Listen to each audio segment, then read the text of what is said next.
His MVP. That's one. Right field. Forget about it. Rangers strike first.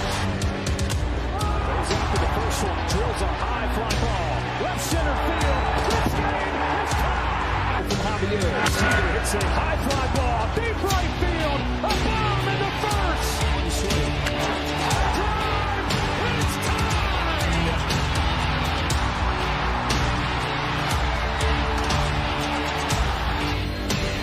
Seager smashes the ball down line. Goodbye.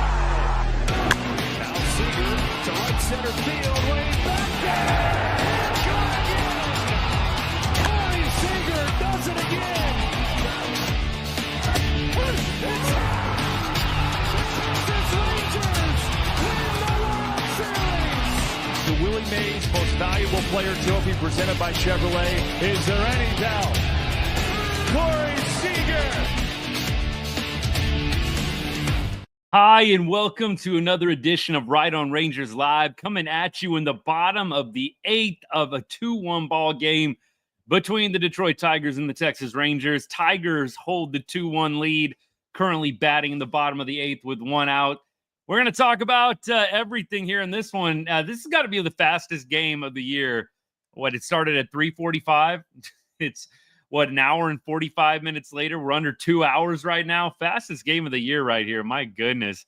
Jacob Webb's going to walk Torres here, and that's going to bring up Riley Green, one out in the bottom of the eighth. Jacob Webb trying to keep this a 2-1 game. I know Corbin was at 93 pitches. Little surprised they didn't just throw Corbin the whole way here. I mean, look, you could have saved the bullpen. You've got a few games in a row coming up.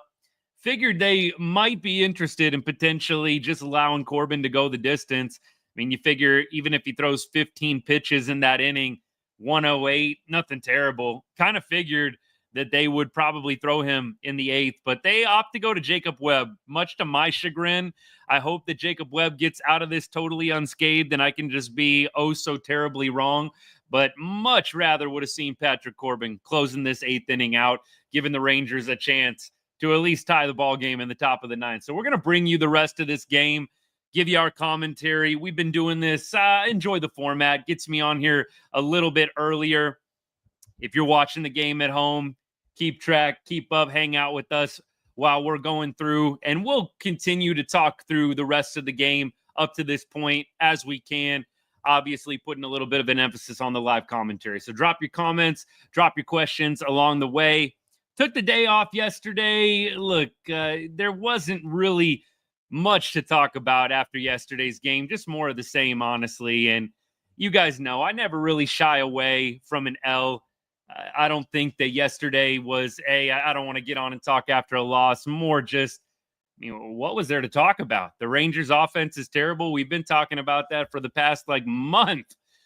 I mean, it just gets old at some point. And tonight, you could say you got Skubal, you run into Tarik Skubal, and what are you going to do? But still, nevertheless, it's the offense, man. And I got a lot to say. But first, y'all know the drill here, right on Rangers. We cover everything sports, but we put a big emphasis on all the teams we love from the great state of Texas, including the Rangers, and especially the Rangers during MLB season. Thank you for choosing Right on Rangers for all of your Texas Rangers content. Carpenter up to bat right now. Riley Green just went down swinging. So there's two down right now. Bottom of the eighth. Runner on first base. Jacob Webb trying to take us to the top of the ninth unscathed. Big D51, what's good? You'll be at the game tomorrow? Okay. Love it. Just out of curiosity right now, who's pitching tomorrow? Let's see what we got for tomorrow's game. Is it back to the top? Is it DeGrom day tomorrow? DeGrom tomorrow. DeGrom Flaherty, man. That's going to be a great matchup. DeGrom Flaherty. Okay, then. Flaherty, 3.79 ERA, 1-4. Seems like he's had a little bit of tough luck himself with the run support. But, man, Flaherty versus DeGrom tomorrow. That'll be a good one to go to. Enjoy the game tomorrow, man. Jealous. Look, even though the Rangers aren't playing great right now, I would still go to a game in a heartbeat, man. I just love being at the games, the atmosphere. So much fun. And being a Rangers fan on the road is a good time, too. I've come to love it. There's nothing like cheering for the Rangers in your own stadium, but I like cheering for the Rangers on the road. There's something about it. Nobody really gives you that hard of a time. It's the Rangers. There's no team that really hates the Rangers, maybe besides Astros. You go anywhere else, I mean, they're kind of like, hey, how was the trip? Anytime I go to like San Diego or LA, I feel like people are so nice. I don't think I've ever gotten a hard time really anywhere I've gone. Dodgers, maybe a little, but it's more like the drunk people out in the bleachers, like kind of vibe for giving you a hard time. It's not really like the everyday person. Most people are super nice. I feel like you go on the road, you know, you're a Yankees fan, you go on the road in certain places. It's a little bit more of a thick skin situation, thick skin environment, but being a Rangers fan on the road's a blast, man. Best MLB fans, Northeast definitely had the most passionate fans. I will say that. I mean, as a whole, I know a lot of passionate Rangers fans, including myself. I go toe-to-toe with just about anybody from the Northeast in terms of passion levels. But as a whole, as a collective, I agree with you. New Rudest New Yorker was my uncle, Justin. That's hilarious. Brad, Corbin has been a very pleasant surprise. It's a good thing for us to talk about. I just tweeted it out before I got on the live. Like, man, what a gem from Corbin, right? I really thought Corbs was going to come out and pitch the bottom half of this inning. He's only at 93 pitches. You figure dude can throw the eighth, just get out of today without having to use any bullpen. Thought that would have been huge. But Patrick Corbin, truly a great find. I mean, got to give Chris Young, Russ Fenstermaker, all those guys a lot of credit. I mean, Corbin was a last-minute spring training ad and didn't have a full offseason per se. And he goes ahead and becomes one of your most reliable starters. Dude, sporting a 3.13 ERA right now. Look, was a little wild today if we had to talk about a blemish. Little wild today. 4 walks, not ideal. But only 7 base runners in 7 innings. I think you're going to take that most nights. 2 earned runs. I mean, it's just a terrible and absolutely terrible suck time to be a Texas Rangers starting pitcher. It just is. Looks like Jock is going to camp under this one, and we're going to the top of the 9th right now. So we're looking for a little magic. Looking for a little magic at this point. Langford, Heim, and Garcia.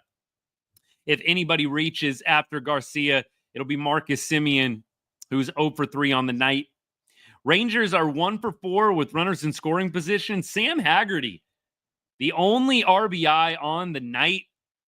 Look, I got to tell y'all, just being real, I was not a big fan of this Sam Haggerty addition.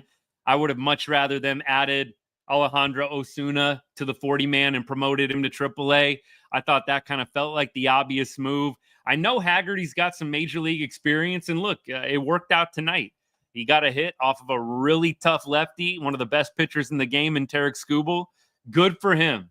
Glad to be at least temporarily proven wrong, but it feels like the Rangers are just kind of throwing anything they can against the wall to make it stick right now.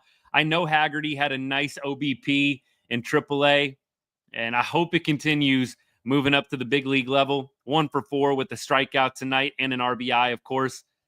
So a little bit surprised to see him leading off, but with the lefty on the bump, I think that they have determined Josh Smith is not going to be the guy.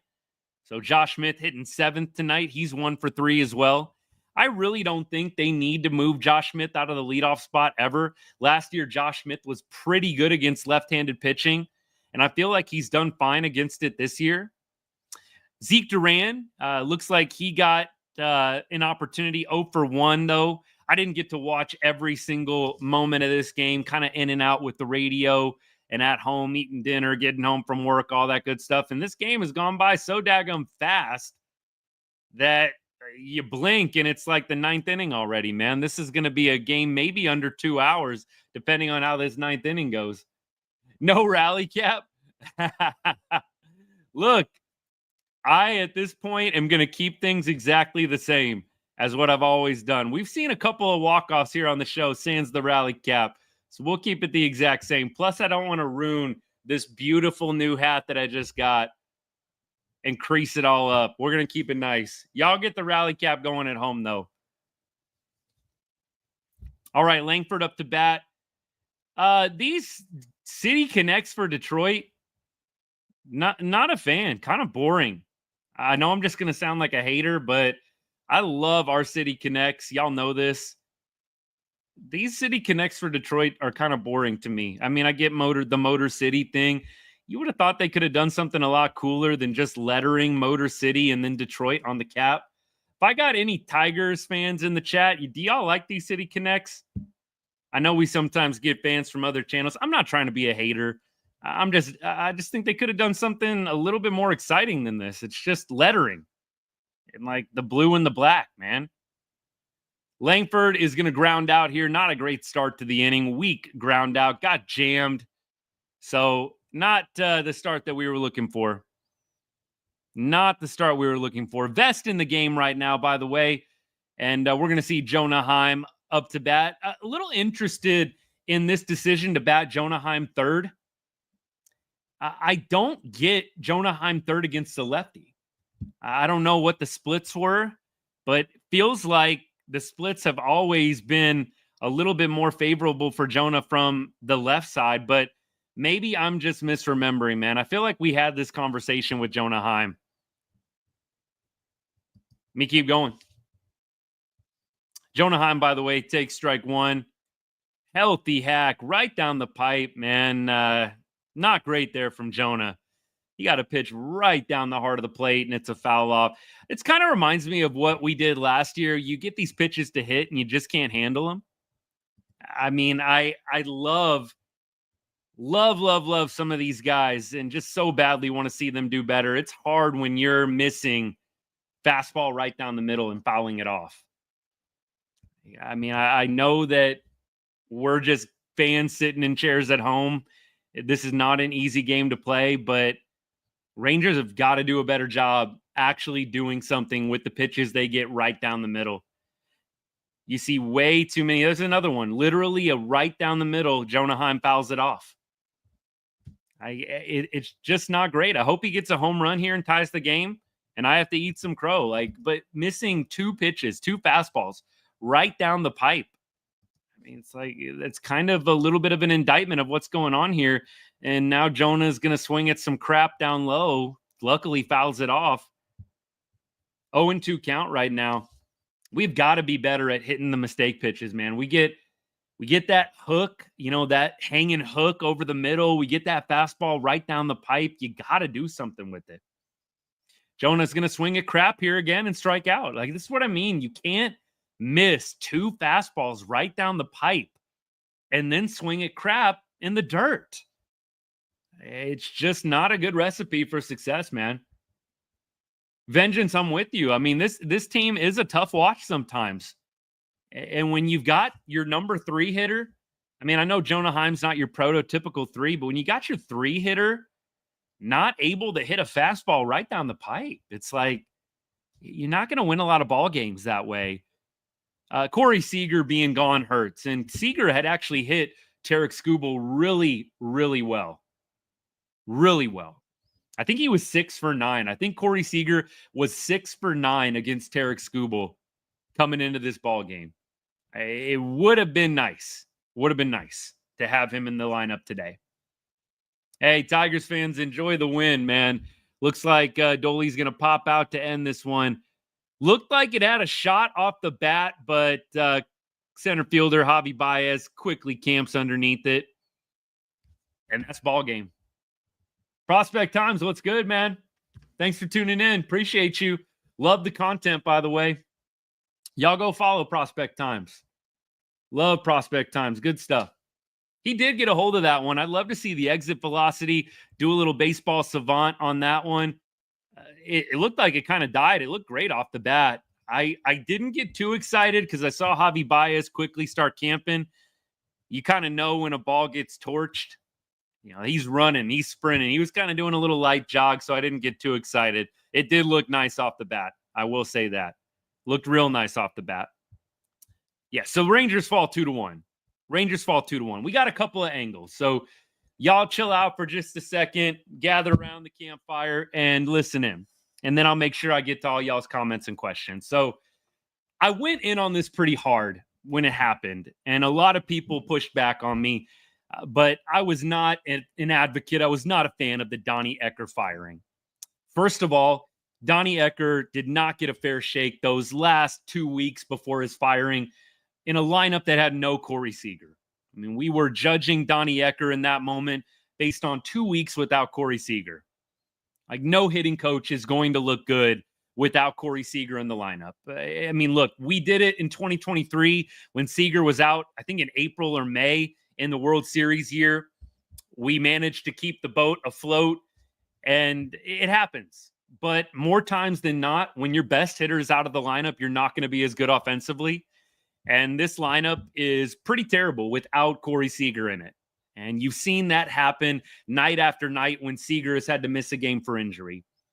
I did not like the Donnie Ecker firing for that reason, first of all. But the second reason I didn't like it is because I've been pretty consistent this year saying that as much as we love the 2023 team and as much sentiment as we have for the 2023 guys, we're not coming to the harsh reality that some of these guys may never get back to 2023 form. The 2023 year was special for so many reasons. Nobody's ever going to take those memories away from us, and we're always going to cherish the run that we went on as a team and the run that some of the players had on that squad. Adolis Garcia, what he did in the ALCS and just throughout the entire postseason, nobody's ever going to forget that. And when Dolly is done being a Texas Ranger at some point, I'm not going to look at him negatively because of what happened since 2023.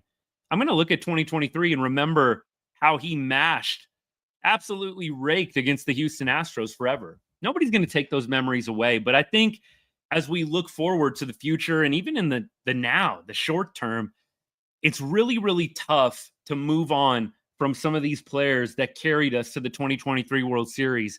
But I don't know if there is another path for the Rangers to improve without letting go of at least some of the players. I don't know what that's going to look like. There's still a lot of season left, but I am not hopeful that all 9 of these guys are going to have some crazy resurgence at some point this year. I think some players may. I'm not saying that every single player on this team is not going to be able to have an amazing second half, but I think that some of these players have regressed and are going to continue to regress. And I don't think that any kind of hitting coach is going to fix that. And I said it when they fired Donnie Ecker, and I'll say it again right now. You may see over the long term some improvements, and I think that is what you need with Brett Boone. Unfortunately for Brett Boone, he's only got till the end of the season, and then they're reevaluating. I'd actually, at this point, like to see them keep Brett Boone for an extended period of time, and I think only that is going to allow us to really see what he's capable of, especially looking at some of the young players and what Brett Boone is able to do with the young players. But I personally think some of these vets on the team, you're not fixing them with a new hitting coach. It's hard to teach an old dog new tricks anyways. And it's even harder when you've got a lot of regression from some of the old dogs too. I don't want to start hating or trashing players by any means. I love a lot of these guys. But I think that the challenge for the Rangers moving forward is going to be letting go of the past and trying to find new ways forward with different faces in the lineup. Right now, the options are limited. You've got Sam Haggerty getting called up. Does that move not reek of a little bit of desperation? Sam Haggerty, 31 years old. The move to me all day would have been play Dustin Harris. I know he's going through a little bit of a slump right now. I mean, define slump, I guess. And Dustin Harris hasn't necessarily been getting a lot of playing time of late. Clearly, they don't think that he's competent to play every day. They were giving Leote at bats over Dustin Harris when Leote was still with the club. I don't love the Sam Haggerty move, regardless of the RBI off of Skubal tonight. I get he's 31. I'd have much rather them added Alejandro Osuna to the AAA team, to the AAA club, and added him to the 40-man roster. We'll see how Haggerty plays out. It feels like desperation to me. You're trying to throw anything against the wall to see if it sticks, and maybe Haggerty is going to stick for a little bit. I'm not super hopeful that's going to be the answer either. So everybody that said after Tuesday's game, was it Tuesday's game when we scored the 6 runs? I can already tell the approaches are better. Y'all remember that? We had people telling us on Tuesday, it already looks like the approaches are getting better. Brett Boone, it's working. What? Like, Brett Boone got off a plane on Monday in Boston, maybe Tuesday, and just started getting to know guys. There was zero hitting impact from Brett Boone in Tuesday's game.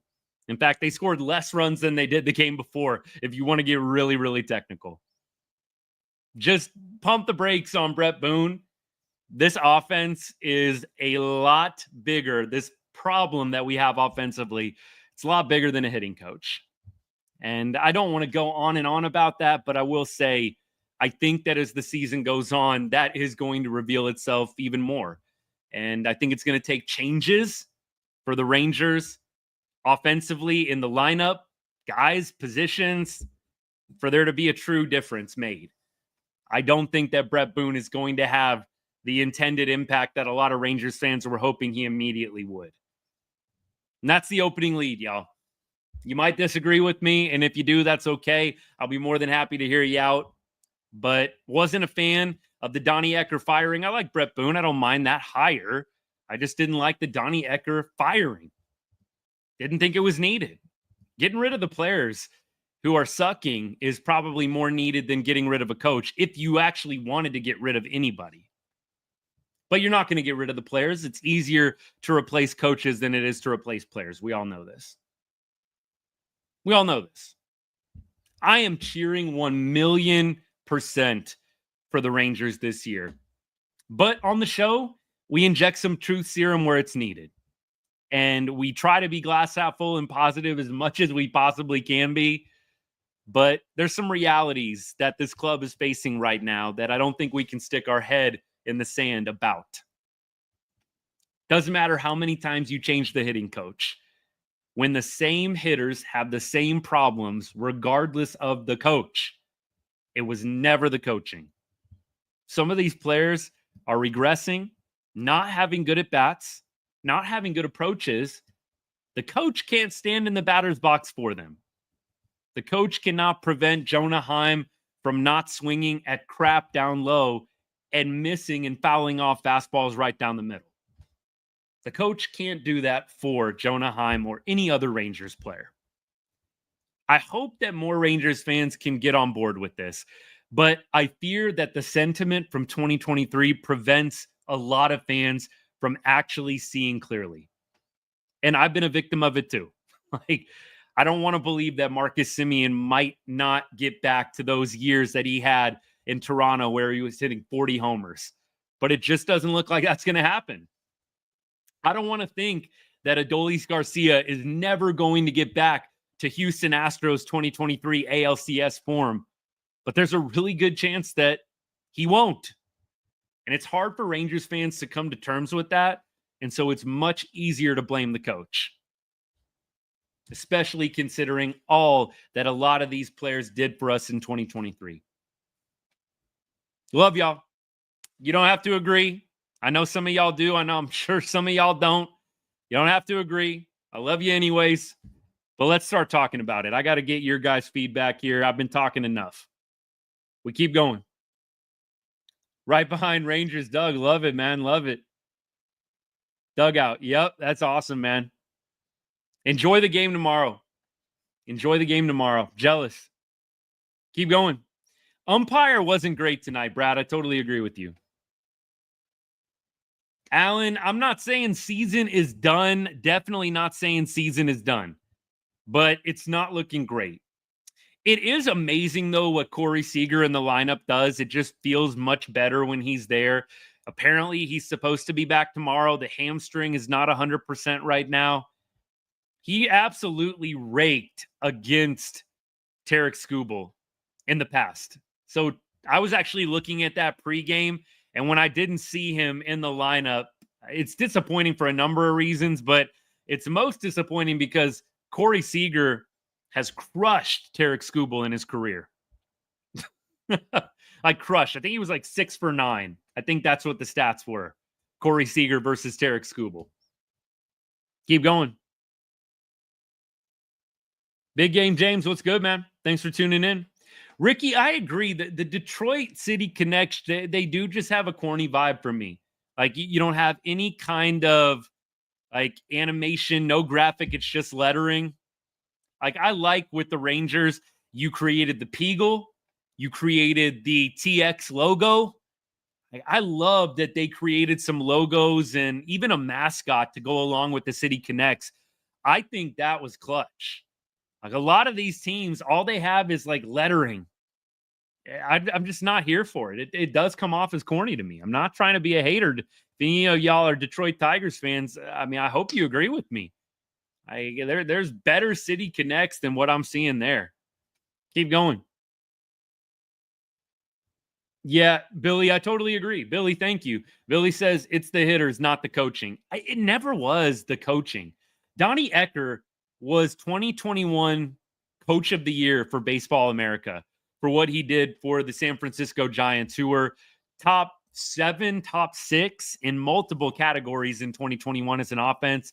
Remember, Donnie Ecker was the bench coach and the offensive coordinator in the 2023 World Series year. Donnie Ecker did not forget how to coach. He did not forget how to teach hitting.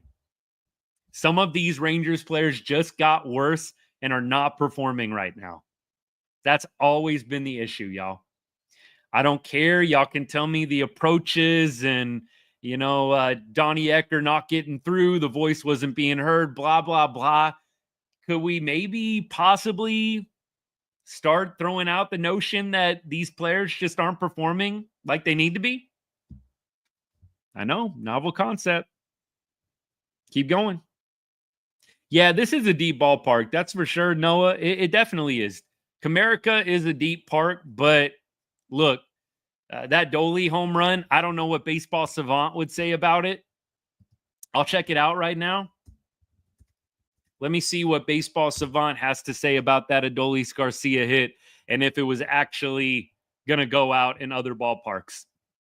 I don't know. By the way, did y'all hear that they're doing a new stat next year, the true home run? Y'all hear about this? The true home run. It's a new stat. So they're going to keep track of how many home runs every player has hit. And it's going to be a true home run if it would have gone out in over half the ballparks in Major League Baseball. That's what they're calling a true home run now. It's a brand new stat. I'm serious. Look, I don't know how I feel about it yet. I think it's kind of stupid. I get that some ballparks are quite large, cavernous.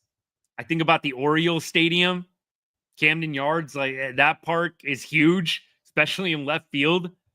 But I don't know about this true home run crap, y'all. I don't know if I'm a big fan.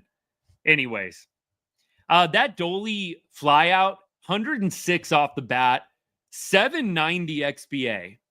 So I think that does tell you something. 790 expected batting average, but wouldn't have been a home run in any major league stadium if you need something to put your mind at ease. The Rangers, by the way, no hits tonight did they get robbed on that would have gone out. It was Andy Ibanez. He had one that ended up being a flyout, would have been a home run in, let's see, Wrigley Field.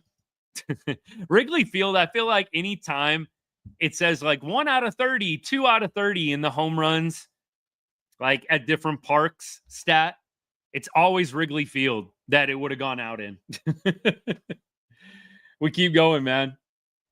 JJ, yeah, I don't like the fluke talk, but it is kind of something that needs to go without saying. When you win a World Series, everything does have to go right. There's a reason why it's been since the Yankees that a team is repeated. So everything has to go right in a World Series year. You could make that argument for a lot of clubs. A lot of clubs that have won a World Series and then haven't won another one in a while. Marcus Semien getting a lot of, I don't want to say hate, but getting a lot of criticism in the chat tonight. Getting a little criticism in the chat. Gio says Sam Haggerty is more clutch than Marcus Semien. Tonight he was. Marcus, I don't think, came up with any runners on base, did he? I don't think he did. So, look, Marcus has not had a good last week or so. I think he was 0 for 3 tonight. Let's look at the last 7 games. Last 7 games hitting $120. Last 15 games hitting 212. And I think all those games are with him out of the leadoff spot. I think it's been pretty close to 15 games that he's been out of the leadoff spot at this point. So the move to the 5-hole not working out great for Marcus Semien right now. All right, I got to get to YouTube. Is Bochy on the hot seat? Brad, it's actually a good comment. I was actually thinking about doing a video on this. Maybe I still will. It is interesting how Bruce Bochy has avoided a lot of hot seat talk up to this point, right? There's not a lot of people that are blaming Bochy. It's definitely some. I don't want to take it away from any of y'all that have started to sound the Bochy alarm. But I do think the more this goes on, the more you are going to have to look at Bruce Bochy. The thing with Bruce Bochy, though, is he's just won so many games and won so many championships that he gets a lot of benefit of the doubt, right? He gets a lot of leeway. He doesn't get blamed right away because everybody knows how good of a coach he is. But that doesn't mean that he is not playing a role or playing a part in the Rangers' struggles. And so I do think as time goes on, Bruce Bochy will be a guy that gets on the hot seat. I do. I think that there's really nothing else that you can come to in terms of conclusions. If the Rangers don't make the playoffs this year, 2 years in a row, not making the playoffs with the salary dishing out that we have, I mean, the Rangers are one of the most spendy teams in Major League Baseball. It seems crazy, but Rangers are top 10 in money spent on salaries. So you're not making the playoffs when your team is top 10 in spending 2 years in a row.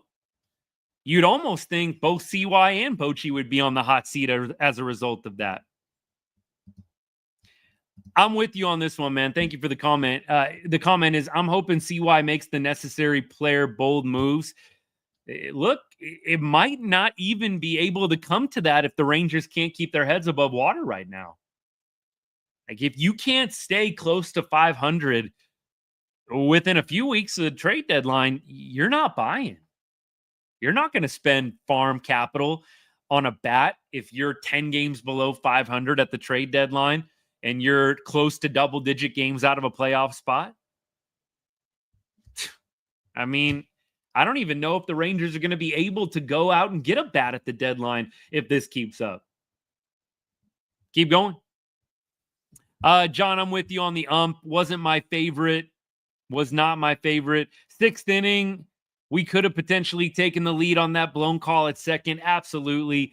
What I hate is that all these bad calls with umps, they just get magnified more when the team is struggling.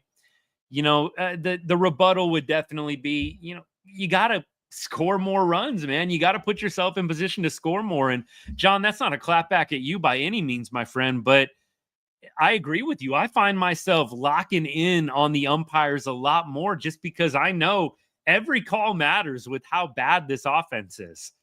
So, bro, I'm with you.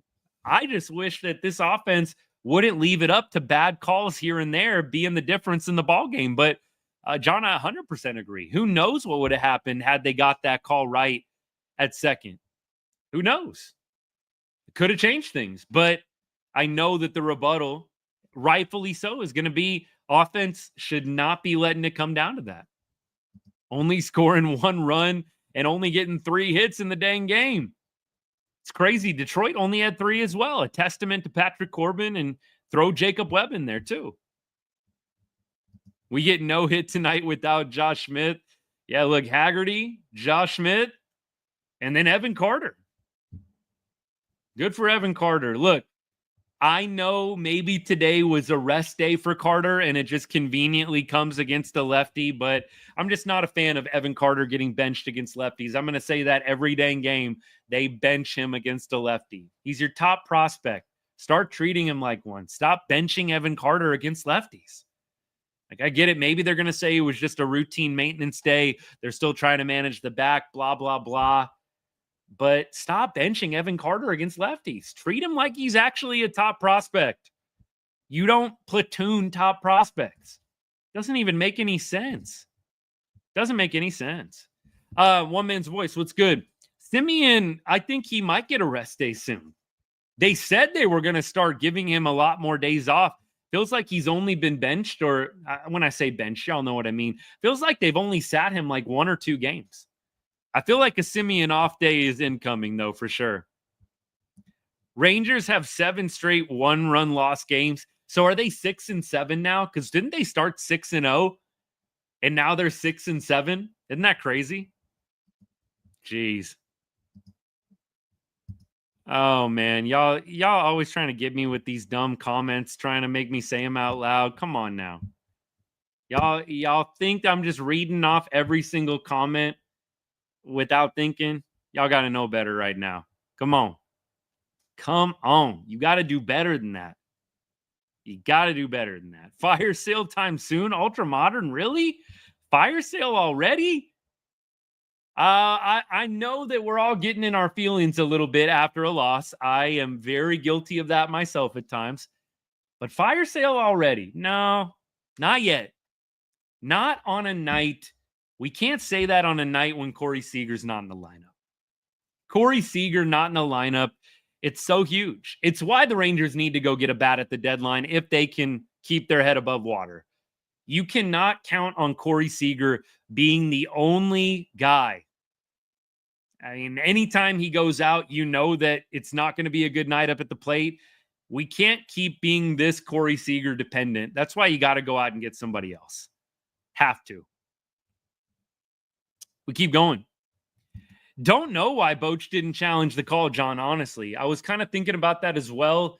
I know there's definitely a mentality of not wanting to waste them on certain plays. Maybe they had a different angle. Who knows? I was curious about that myself, man. Yeah, look, there is an element of Tarik Skubal, Cy Young winner, give the Rangers a break. It just so happens that they were bad the last couple of games against Boston, and now you carry that into this series against Detroit. But I do think glass half full. We faced a Cy Young tonight. We faced a Cy Young winner tonight. I don't think we need to fire sale or blow it all up when you didn't have Corey Seager and you were facing the reigning Cy Young winner. So let's see how the rest of this series goes. I got to be honest, y'all, I'm nervous. I'm not overly optimistic. I like that Jacob deGrom is throwing tomorrow. That is always a good day. Whenever Nate Eovaldi or Jacob deGrom are on the hill, I always feel pretty good about our chances. I can't say I feel awesome about the offense suddenly becoming a juggernaut out of nowhere. Would love to see it. Jack Flaherty, not as dominant as maybe he once was, but still a pretty good pitcher. I will say Rangers' righty lineup is much better than the lefty lineup. It is not even close. I hate our lefty lineup. I don't know about y'all. Like, we have Jonah Heim hitting 3-hole. Jonah, I love you. You're not a 3-hole hitter. I love you, buddy. You're not a 3-hole hitter. I hate the lefty lineup. Hate it. I like our righty lineup a lot. I love the righty lineup. Hate the lefty lineup. So I hope that we don't have to face another lefty this series, but my goodness, it is brutal. Every lefty lineup that they have put out the past 2-3 weeks, it is one of the ugliest lineups I feel like I've seen the Rangers post in all my time as a fan. And that's not hyperbole. I cannot remember us putting out uglier lineups against lefty starters than what I've seen this year. Please take me to school if I am missing out on a year that was worse. I feel like this is like the worst left-handed starting pitcher lineup that I've ever seen from a Texas Rangers offense in my lifetime. Again, I wish I was kidding. I really do. Even if we had a fire sale, who's behind the crap we have? It just depends, man, on who's available. But you got to think John Gray is probably going to be a guy they sell off. It's all the expiring contract guys, man. Malley is going to be on the table. Malley's on an expiring contract. It's going to be a lot of the pitchers. a lot of the pitchers are going to get dealt if we are selling. It's going to start with Malley and Gray, and it's going to go on from there. I mean, clearly you're not going to trade a lot of guys that are controllable. I don't think you trade Corey Seager. Marcus Semien, I don't think anybody's going to want his contract. You'd have to kick in a lot of money. So at this point, I think it's probably going to be pitchers that get sold off. I don't think it's going to be a ton of hitters. Maybe you look and see if somebody is interested in an Adolis Garcia reclamation project. I do think the Rangers have some pieces that other teams would be interested in if you've got to do a fire sale. What's kind of crazy, and I'm not rooting for this, but hear me out. If the Rangers did have to do a fire sale, but you keep your core guys, so you keep Seager, you keep Nate Eovaldi, you keep Jake DeGrom, you keep kind of the core guys, Josh Smith, Wyatt Langford, Evan Carter, you could pretty much reload in 2026, go sign some free agents, maybe make some deals in the offseason, and you would still have a pretty good ball club. I know, again, the sentiment might make us think we're losing and trading off Adolis, we're trading off Malley, we're trading off John Gray. I think you could actually sell those guys, reload for 2026, and still be a pretty competitive team. I don't want that to be the option. And I'm not saying that it's going to be what happens, but that would be my glass half full approach. If the Rangers did have to be a seller at the deadline, at least you know if you keep the core guys, again, DeGrom, Evo, Seager, Langford, Carter, Josh Smith, Josh Young, you have got a reload potential really, really quickly, and you've still got a great base and foundation. Maybe you get to stock the farm, restock the farm a little bit. It wouldn't be the absolute worst thing in the world, but I don't want to see it. I want to see the Rangers make the playoffs and compete for a championship this year, 1,000%.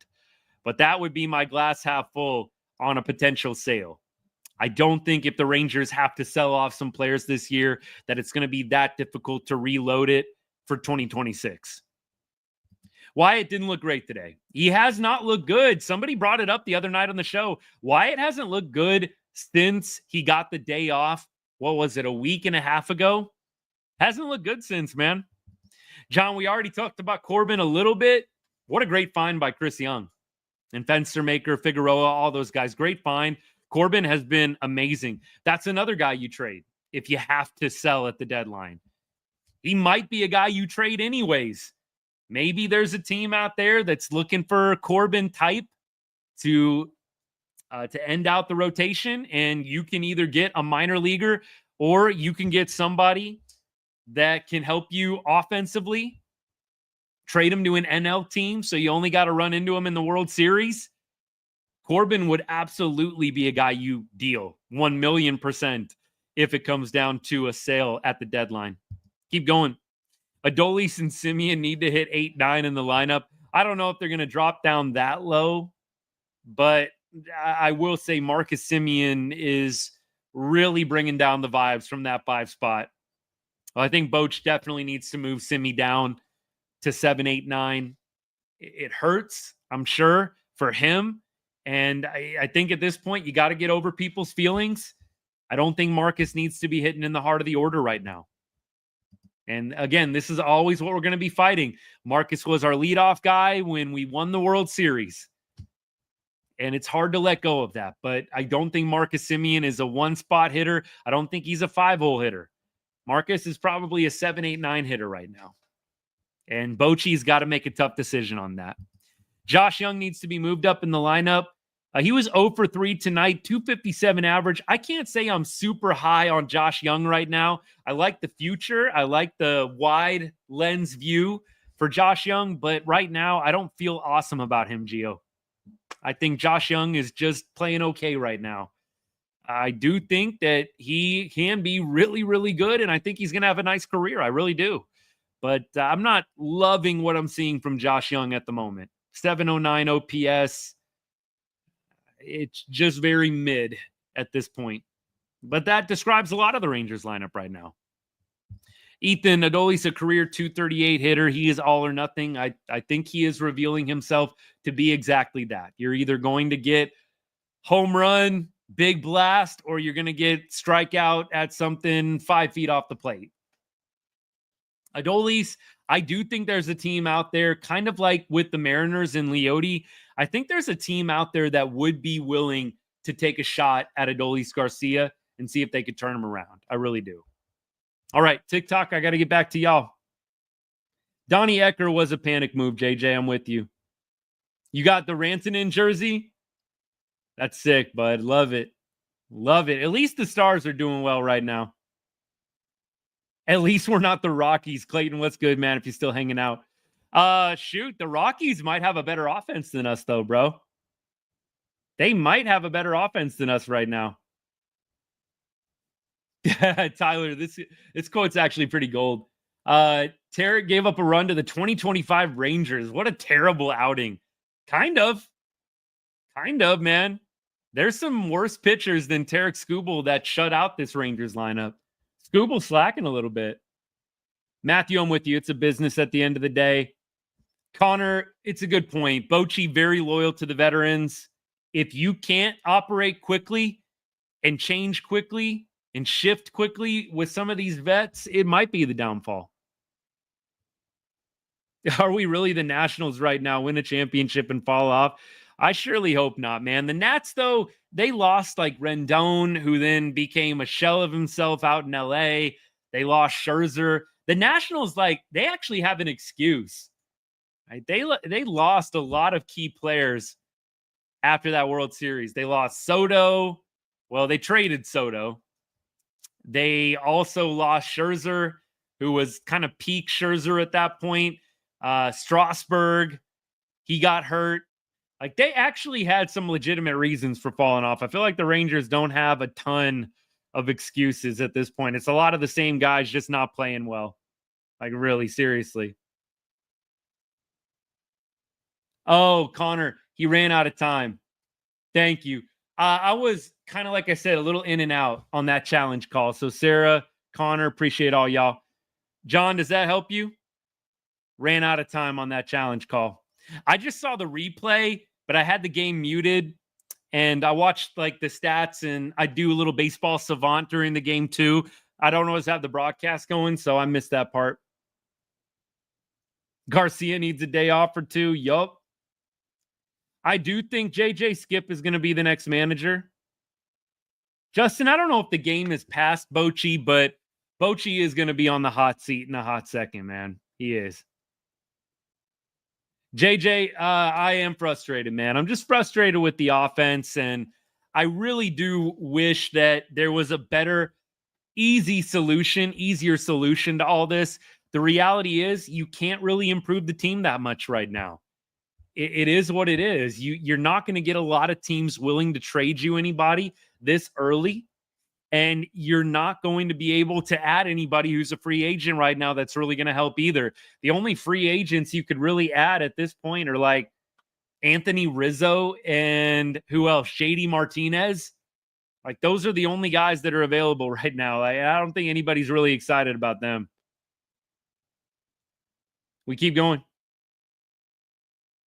All right, I'm going to go to the bottom. If y'all got a comment that I missed, comment it on TikTok at the bottom. I want to get us back here. Appreciate all the likes on the show, by the way. I see a bunch of y'all have followed. Thank you so much. John, I'm with you, man. Can't hit. We don't need to get Kenta Maeda, Sean. We got way too much pitching already. That's not the problem. Pitching ain't the problem right now. Y'all just watch what we saw Patrick Corbin do. Corbin was dominant tonight. Pitching ain't the problem, y'all. We got to figure out this hitting situation. Do I think Kumar should go to the bullpen when he's back? Yes. And we didn't talk about Jack Leiter, did we? We got to talk about Jack Leiter a little bit. How worried are we? First of all, I want to hear y'all's opinion. How worried are we about Jack Leiter? Scale of 1 to 10. 10, super worried. 1, not worried at all. Give me a comment right now. How worried are you about Jack Leiter? I'll come back to comments later. You let me know. Okay. 6, 3, 1, 4, 5. Okay. 2. All right. All right. I appreciate y'all. Thank you. I got to say I'm at about a 5. I'm at about a 5 right now. John, you're at an 8. John, you take the cake on most worry, man. Did somebody say 10, though? Did I miss a 10? No. We got 6, 3, 1, 4, 5, 2, 5. And John, you came in highest with 8, my friend. I would say I'm at about a 5. I'll say this about Jack Leiter. He's gone up against 3 really good teams back to back to back, right? You had the Giants, one of the best offenses in baseball. You had the Mariners, also a pretty good offense this year. And then you had the Red Sox, and they've got some dudes in that lineup as well. So I will give Jack Leiter the fact that you faced 3 really good teams in a row. I just don't like that it coincides, and John, I'm glad you brought this up. I don't like that it coincides with the blister and the IL stint. Like, it just feels like he hasn't been back to himself since the blister IL stint. So maybe we're going to watch him pitch against the Rockies early next week, and he's going to look like the number 2 draft pick that he is. But I have to say, I am very curious about next week's start for Jack Leiter. If he does not pitch well against the Rockies, I got to tell y'all right now, my worry meter is going to go up a little bit higher for sure. For sure. But I'm going to give it time. Even if he gets lit up against the Rockies, I'm going to try to control the worry, the anxiety, but it's going to start creeping up if he does not have a good start against Colorado. Connor, I do agree. The stuff is great. Really, with Leiter, it feels like the struggles come from control, like too many free passes. That's what it was against Boston. Way too many free passes. He hit 1 or 2 batters and then just let people on base for free. You can't do that and be successful in the bigs. You hope that Jack can figure out some of the control stuff. And I think y'all have said this before, John. I think you made this point a number of times. With Jack, it feels like the start is so pivotal for him. Like, he has got to get off to a good start. I don't want to say 1, 2, 3 first inning, but you just have to get Jack Leiter, it feels like, off to a good start for him to have a quality outing. Feels like if he can make it past the first or the second inning, it's like smooth sailing from there. It's like that first or second inning that is always kind of a breaking point for him. We keep going. Johnny, a lot of people share that sentiment, bro. Like, can Boch get ejected one of these games? Like, just fire up the team a little bit. Try something. I felt like Boch did try that last year. And I don't know if it worked or not. I can't remember. But I feel like he did, in one of our slumps, get ejected one time. Maybe it's coming. I feel like it's got to be at some point. Worried about Wyatt slumping bad, looking fooled up there. Like I said, the off day, man. I'm just not a big fan. And I've told y'all this many times with Corey Seager. Corey Seager, hot as ever, has an amazing day up at the plate. Next day, bench him because maintenance day. If a guy's hot, don't sit him unless he's legitimately hurt. And with Corey Seager, I do think that's the case. With Wyatt and that little off day they gave him, I don't know if that was legitimately the case. Maybe it was. It felt like the way Bochy explained the off day for Wyatt about a week and a half ago. It was kind of like, yeah, we got to manage him and we got to give him a rest here or there. And it just didn't seem like it was a super needed off day, just kind of something that they were doing just because it sounds good. Got to give these guys a rest sometime. It just doesn't surprise me. Doesn't seem like a coincidence that you interrupt the guy's flow state. You interrupt the guy who's kind of on a heater, and then he starts struggling. I don't know. Baseball, very superstitious sport. Baseball player myself, been around the game forever. I don't want anybody sitting me down right after I just raked in the game before. I don't think Simeon's going to get traded. The contract's too bad. Maybe the oblique is still nagging him. It's possible. He did get ejected last year. Okay, that's right. What's up, Cal Raleigh? Yes, sir. Just figured I'd try out this Rangers hat. Trade in the Mariners. Try out a Rangers hat tonight in a Rangers tee. Feels good. I think I'm going to stick with it. In my opinion, what got to Jack mentally was the Mariners start. He started hot, but they hit around. Maybe. I just think he ran into 3 really good teams in a row. And I feel like he's going to get back on track against the Rockies. Who knows, though? Who knows? Gio, I kind of with you. Today did feel like a good day for Bochy to get ejected. It did. Felt like a good day where Boch could have gotten rung up and thrown out the ball game. Just saying. Just saying. But he restrained himself for whatever reason. All right, we keep going. Appreciate all y'all, by the way. We're going to start looking at the DeGrom numbers against the Tigers in a second. We'll also look at Jack Flaherty's numbers against the Rangers. I did see him barking in the dugout a little bit, Tyler. Absolutely. I did see it. I did kind of wonder. Maybe it's going to happen this weekend, y'all. I'm not going to be surprised. Box score review, not much, I think, worth talking about. Blaine Crim still looking for that first hit. I'm telling y'all, Blaine Crim and Davis Wenzel, the comps are getting louder and louder for me. I just struggled to get that first hit. Davis Wenzel felt like he got out to a really slow start. And as good of a prospect as he was, that slow start, it felt like it just messed with him. And I really hope that doesn't happen for Blaine Crim, but it feels like it, man. You go 0 for 2. You're 0 for on the season, 154 OPS. I know it's a small sample size, but I feel for Blaine Crim, man. I really wanted to see him come up and get off to a hot start. Josh Smith, Haggerty, and Evan Carter, the only guys with hits in this ball game. 13 strikeouts. Skubal had 12 of them. Wyatt Langford almost got the golden sombrero. He led the team with 3 strikeouts tonight. You had Heim, Doley, Simeon striking out 2 times. The only person that didn't strike out in the Rangers starting core was Josh Smith. Everybody else struck out. Peterson came on as a pinch hitter, and Evan Carter pinch hit as well. By the way, nice to see Evan Carter pinch hitting and able to come through with a hit. That was something they were working on in AAA. Glad to see in his first opportunity pinch hitting today, he's able to come through, get a base knock. It's huge. It's huge. Keep going. 1 for 4 runners in scoring position, 3 left on base. Yeah, he said no base runners. There's no traffic today. 0 traffic today on the base pass. Yeah, Duran, no hit in the big leagues this year. Blaine Crim, same way. Blaine Crim Foscue comps might be better. Foscue, actually, didn't Foscue start off? Didn't he get a game-winning hit? Wasn't Foscue's first hit against Josh Hader? I thought Foscue kind of had the hot start, and then he just flamed out with that 0 for 39. Am I right on that? I thought Foscue got that big hit against Josh Hader, and we were all like, yes, Foscue, let's go. And then he just flamed out with an 0 for 39. Somebody help me out with that. I'm pretty sure I'm right on that. First major league hit was against Josh Hader.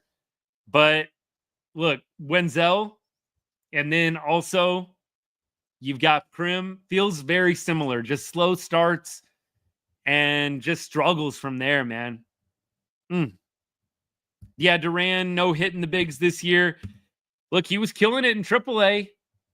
I really would like to see Zeke Duran overcome the quadruple A status, man. Rakes in AAA, can't hit the broadside of a barn in the major leagues.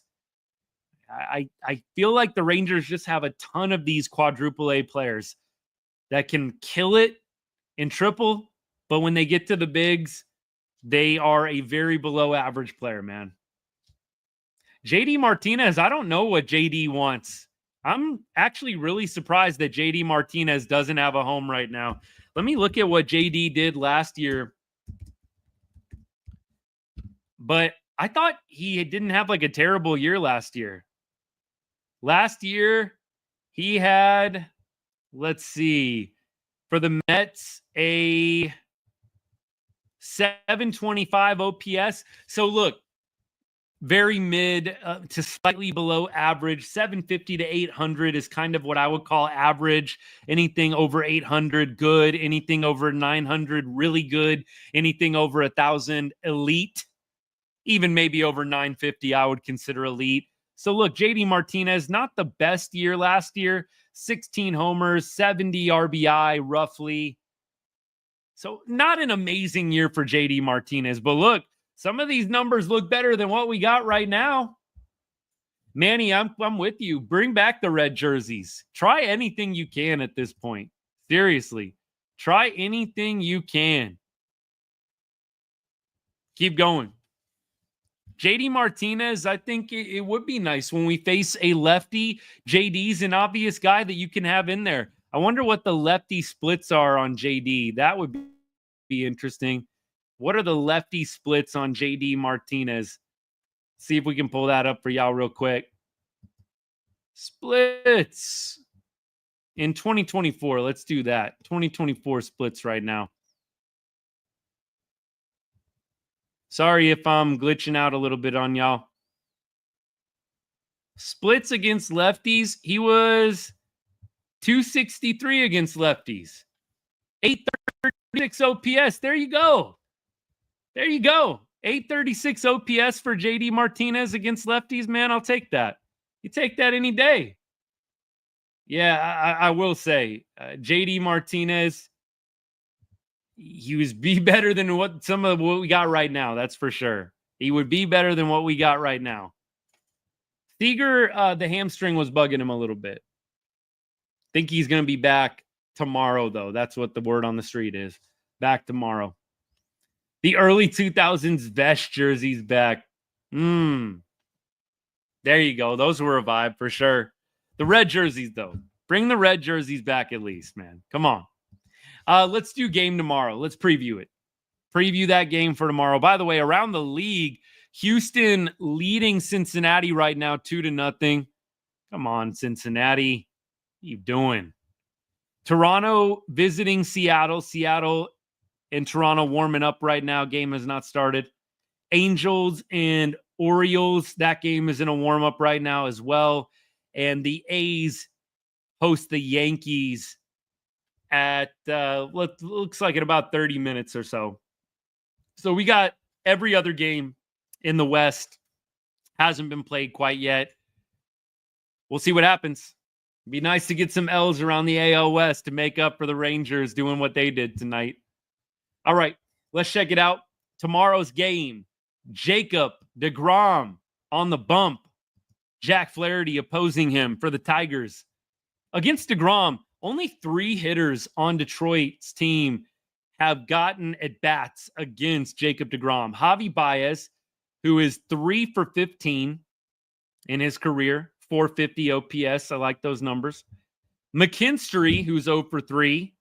And you've got Torres, second baseman, who is 2 for 8. Nobody else has ever faced Jacob deGrom in their major league career. I would say at this point, with deGrom fully warmed up, that's probably advantage deGrom. I think advantage deGrom tomorrow. I think the Mariners, you remember, they hadn't faced Jacob deGrom very much either. But I think at the Mariners start with Jacob deGrom, he was still kind of working out some things. I think that he is fully in a groove at this point. And without a lot of these guys having faced him, I think that that definitely plays into the Rangers' hands. On the other side, a lot of guys on the Rangers have faced Jack Flaherty. A couple of guys have pretty big sample sizes. You've got Tucker Barnhart, who I don't think will probably be playing tomorrow, but maybe to give Jonah Heim an off day. It is a righty up, so a little righty-lefty. And Tucker Barnhart had a nice game, y'all. Was it 3 hits for Barnhart yesterday? Look, throw him in there. What do you have to lose at this point? Give me a little Tucker Barnhart tomorrow against a righty. Tucker 1 for 10, though, against Flaherty. Then you got Duran 0 for 2. Garcia also 0 for 2. Jonah Heim 0 for 4. Josh Young 1 for 2. Wyatt Langford 0 for 2. Jock Peterson, I believe 7 for 20. 6 for 20 or 7 for 20.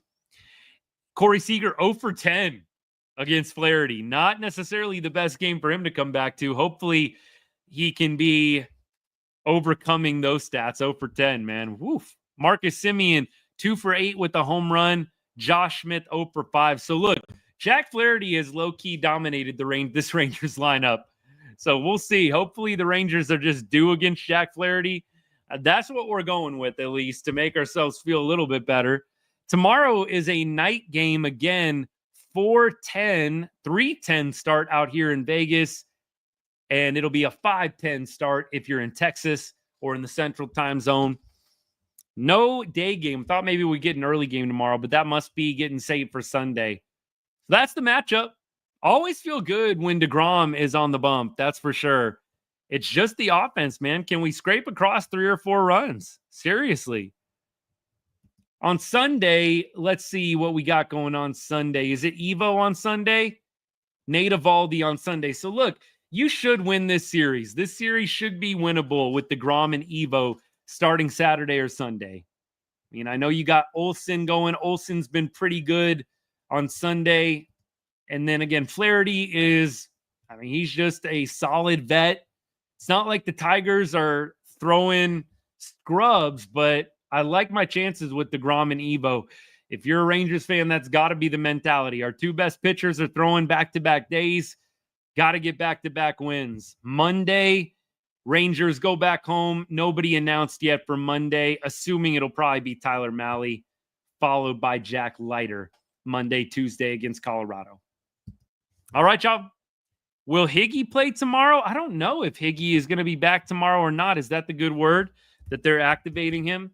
I haven't seen a lot on Kyle Higashioka and when exactly he's going to be coming back. It says right here, Dallas Morning News, he is set for a weekend rehab assignment at AAA. So that would tell me no, probably not going to see Kyle Higashioka tomorrow. Keep going.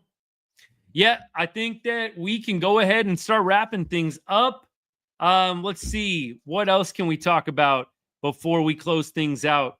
Oh, Rangers made a pretty big signing. I think it was yesterday, right? The Korean Ohtani is what they're calling him. Kim Sung-joon, who is a high school player over in Korea. Very, very much hyped up at the moment. There have been some videos. I watched Rangers Nation posted a couple of him hitting some homers. Look, we'll see what happens. The hype is definitely there, but Kim Sung-joon going to bypass the KBO draft, and he's going to go straight to the Rangers system. Wonder if he'll probably be joining for maybe some fall league activities. That's what I would think. I don't know how quickly he's going to be joining the organization, but 2-way player. Believe he plays shortstop and pitches. Right-handed pitcher.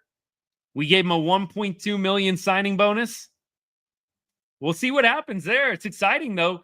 They used some of the money that they didn't use on Roki Sasaki to sign Kim Sung-joon. We'll see how he ends up. We'll see what the development's like. But 2-way player, shortstop, and I think they said maybe a closing pitcher is what he is going to end up being in the big leagues. So we'll see what happens there. How do I curve my hat? I don't even use anything special, y'all. I just simple, perfect amount as I like it. Don't overdo it. But usually I get the flat bill and then just give it a little curve. Don't need no stinking curving device. And come on now. I follow a lot of baseball accounts. I see the curved devices going around. One of my best friends loves it, swears by it. I don't know. I'm just old school, man. Just do the curve thing with your hands and call it a day. Doesn't need to be perfect. But I know they got a lot of contraptions and devices out there to give you the perfect curve. I just use the good old-fashioned hands. We get the job done that way. Better be careful with these double entendres, y'all. All right, on that note, we're getting a little loopy. We gotta sign off for the evening. So we will go ahead and be back with y'all probably 7 p.m. Texas time. Should be about the 8th or 9th inning. 8th or 9th inning, I would say. We'll try and go live during the game once again. And hopefully it'll be in better circumstances. Little Rangers win sure would be nice to talk about. Not as many people want to hop on after these losses. I hope we can get a few fans joining us who are happy about a Rangers victory, man. It's always better when the Rangers win. It just is. We'll be here rain or shine. You know this. But it's always better when the Rangers win. It is. Appreciate everybody that has followed. If you're watching right now, you haven't hit that follow or subscribe button yet, please do so. Stay up to date every time we go live. Turn those notifications on. Let's keep growing this great group of people we got talking ball, talking Rangers baseball. And if you know somebody who's a diehard, you know somebody that loves the Rangers, please share one of my videos with them, either this live or one of my shorts or reels that I put out. I would be very, very grateful. Thank you, y'all. Man, I hope y'all have a better rest of the Friday night. And we hope to see y'all tomorrow after a Rangers dub. Have a great Saturday and enjoy the rest of the weekend. If I don't see you, catch us on the replay. But hope you come back and stop by and hang out soon. Love y'all. Have a great night. And as I always say to end every show, God bless and go Rangers.